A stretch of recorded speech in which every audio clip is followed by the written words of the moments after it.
So what are we talking about today? We're talking about Starfinder Themes. It's space, like, so space travel. No, not the setting, the themes. It's like in the game. But it's okay, so it's like, we know it's in space, but it's like Star Trek or like Star Wars kind? No. Or like post-apocalypse? No, have you read the book? Like the mechanic in the book?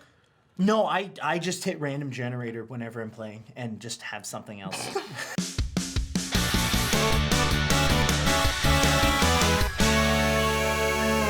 Go to the random character generator in the description. That's basically all you have to do.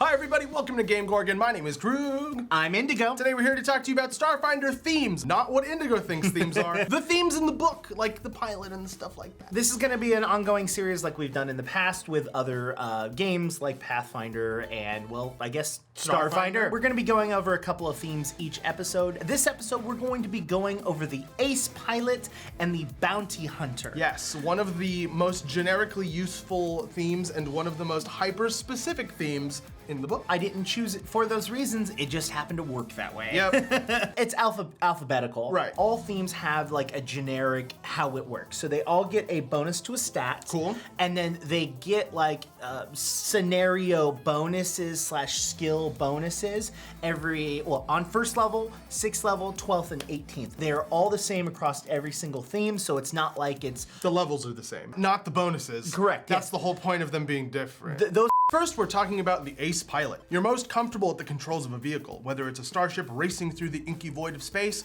or a ground vehicle zooming between trees, around boulders, and across dusty badlands. You might be a member of an elite military force, the recipient of intense courses of training. Alternatively, you might be a total amateur with innate skills that make you a much admired hotshot. This is kind of like the flavored text that they give us. Hey, here's some ideas. Yeah, here's some generic ideas. This is like very tropey kind of like aspects of it. Think of it like Anakin doing the speeder, what are they called? Speed pod? Speed vehicles. It's fast hover machines. Meow. It's a good idea.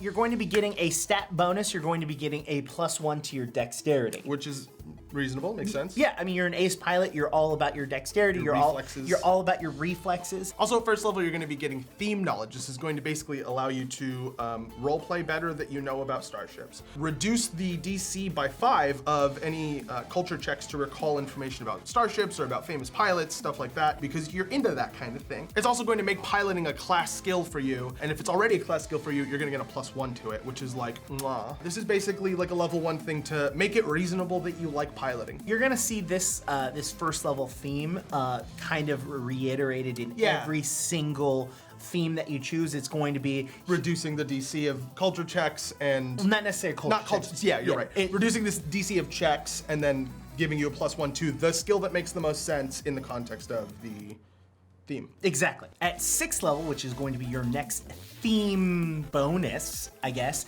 is called Lone Wolf. You're going to actually be able to use half of your ranks as pilot to make other checks that are about your ship. So you get to use just half of your skills. You just know more about starships than your average engineer because you're a pilot. You're intimately familiar with them. If your character is not proficient in that skill, you're considered to be proficient when you do this. More than likely, if you're leaning into this theme, you're putting a point in each level. Sure. So you're looking at 3 points, or 3 ranks, I should say, into any other skill when it involves working on your ship. You may not be, an engineer, and you may not like know the mechanics of maintaining. But you're a ship's person. Exactly, and so you know how this works. There's actually a ton of cool flavor. Like if there is a computers person in your group and they roll and fail a computers check to do something on a ship, and you're like, no, I got this, and you roll and succeed. How'd you do that? And your character's just like, well, this model has this thing where if you hit the side of it, it just lets you in. Like, it just like bypasses the password prompt, and the computers guy's like, hold on, I'm taking notes. Like, legitimately, this is how I feel Chewie and Han are from Star Wars. Is like, I don't think Han is a very good mechanic or dealer, but he's just he loves his ship. He loves his ship. He's not even a pilot. He's the Millennium Falcon pilot, where it's like you get a +30 if it has to do with this specific ship. Chewie's over there actually doing the hard work repairing stuff. You have Han just like, and then it's like, cool, it works, just go. At level 12, you're gonna get Too Fast, Too Furious, the movie on DVD, shipped direct to your home. No, Need for Speed. First of all, it's gonna reduce any penalties you make with your piloting check when you're on a vehicle by 1. If you take the double maneuver action, it's going to reduce the penalty of each action by 1. And lastly, if a piloting check has a penalty for failing by 5 or more, you instead only take that penalty if you fail by 10 or more. Even you sucking is better than most people. I'm looking forward to Dawn of Flame campaign getting to this high so Yeah. I can like teach William how cool his character is. Yeah. I'm kind of falling in love with this even though I'm the one that wrote that. Pod racing. At level 18, you're going to get Master Pilot. I love this. This is a very specific scenario, I guess. You're going to be recovering 1 resolve point if in a pursuit you either escape the person Right. or you catch them and defeat them. Hey, I should probably use my resolve points whenever I can because In that situation. I have the ability to regain these an additional way. That's like all of the things that you get. I feel that the Ace Pilot is one of the most abled, like being able to put into most positions. Unless you very specifically know that your campaign is taking place on a planet or that you're not going to have the opportunity to use vehicles. I don't know what the situation, like you're underground and like lost in a thing on a planet. Your GM's not taking advantage of like the cool part of Starfinder, which is that it's incredibly vast, which is a thing, like you can be in that situation, but most of the time. Yeah, there's going to be a vehicle somewhere somehow that you can get. The +1 to Dex does put a lot of weight on the fact that you want it to be a character that uses dexterity in some way, but most characters do since it goes towards your AC. It's not the worst extra stat to bump up a little. Correct. Now, we're gonna go into Bounty Hunter though, which is almost the complete opposite. It is a great theme, I will say. In the situation. In the situation. And we're not talking about Jersey Shore situation. We're talking about your campaign situation. I'm gonna have to use a picture of him now, aren't I?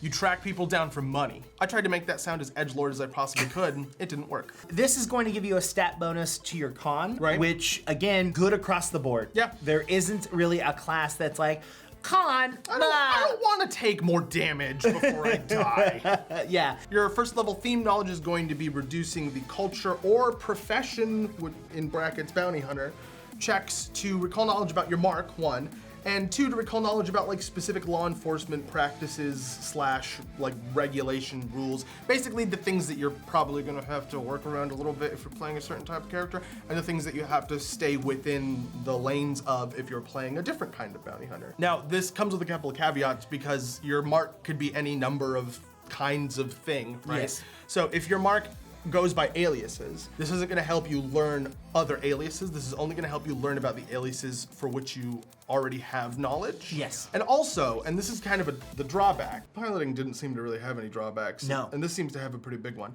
If you change marks before defeating your current mark, which you can do, you take a -2 penalty to all skill checks for a week.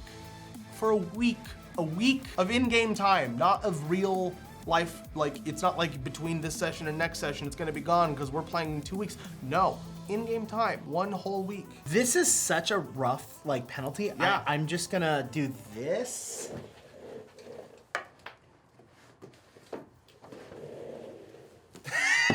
What? Are you just gonna double check? I'm triple checking because I read it and I thought it was rough. Here we are. You can instead abandon your mark for a new one without defeating it, but if you do so, you take a -2 penalty to all skill checks for 1 week. Period. And then it starts talking about how survival is a class skill for you. By the way, survival is a class skill for you. Yes, and if it is already a class, It's class skill, you get a plus +1. one. But hold on, I'm gonna just really quick, one more time. See, I double checked. This was my triple check, and now Krug is double checking his check as well. And then you can instead abandon your mark for a new one without defeating it. But if you do so, you take a -2 penalty to all skill checks for 1 week. Yeah, I'm confident. That's a thing. That's a rough penalty. That's a rough penalty. It would be different if it was, say, you receive a -2 penalty to all skill checks for 1 week involving searching your mark. It's gonna take you a little bit of time to get to the same level of familiarity with the...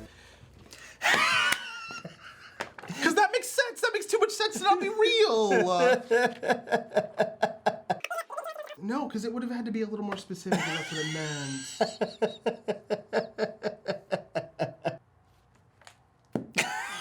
It's rough. It's rough. Yeah, the difficulty with this is apparent. I can have a mark, I can study and go after and bounty hunt this person. Yeah. But if you're playing a prearranged adventure like we are with Dawn of Flame, Sure.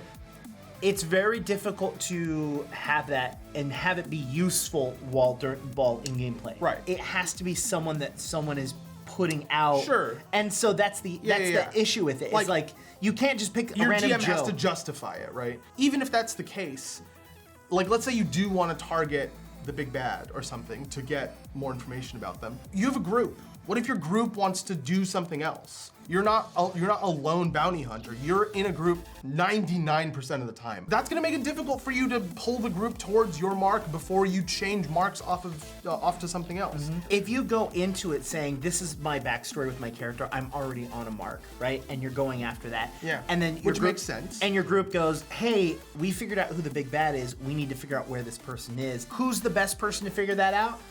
Oh, the mark, or the bounty hunter. Who not only has all these bonuses, but is probably focused on those things anyways. And so then they turn around and like, sure, give me a week. Yeah. Because I get a -2 penalty to all skill checks. I'm gonna take a week nap, and then it's like, oh wait, while you were doing that, this entire planet is now enslaved. GG. It's rough, but that's all level 1. Yeah. There's still more levels to go over, so let's do it. head that way. So at 6th level, you're going to get Swift Hunter. You're now going to be able to use diplomacy to gather information about your mark in half the amount of time. Nice. I like that. You're also able to use survival while moving at full speed.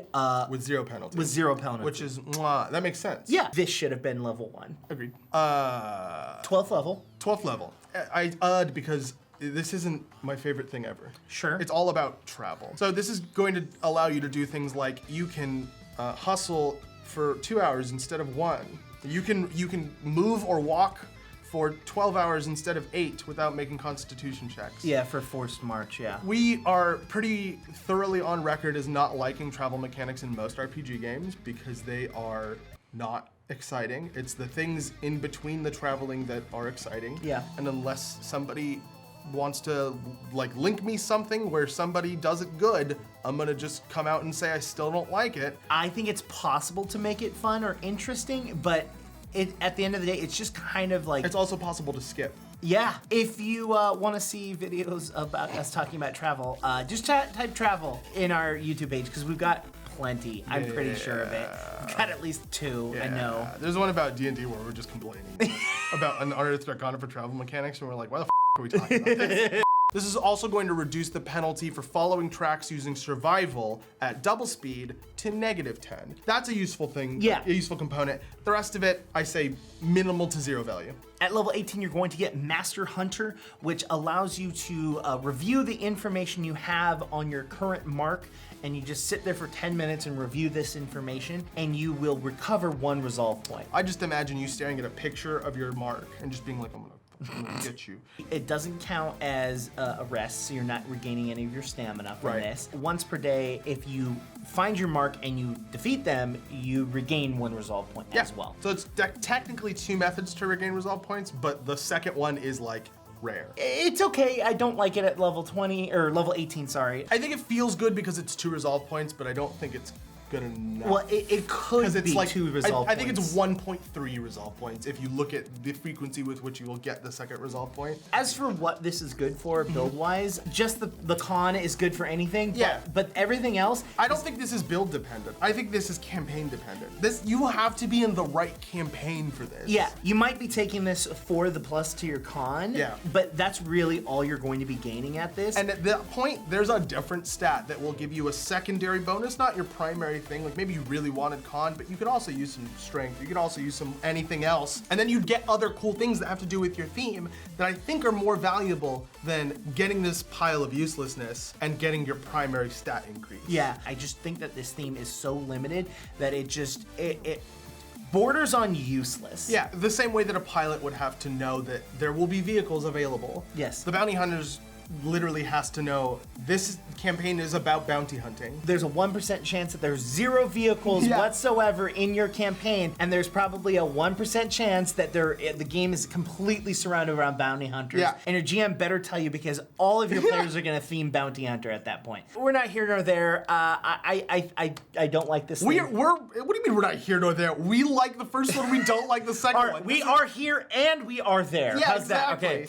Go down to the comments section. Yeah. Go to a random text generator Yeah. and just tell it to randomly text and put it down in the comments section. Do it. But if you actually want to have a conversation about these 2 themes, you can also do that in the comments. Also hit the like button, hit the subscribe button if you haven't already, hit the bell icon so you can be notified for all of our future content. My name's Indigo. You can reach me on Twitter at IndigoQT. And I'm Krug. You can get me on Twitter at KrugQT, or you can talk to both of us at all these social media things down here. Unless you're a bounty hunter, you're probably going to get a -2 on your roll to type a message to us. You'll probably fail, and then we'll never see it. Sorry, you shouldn't have switched your mark. We'll see you guys next time. We've been GameGorgon.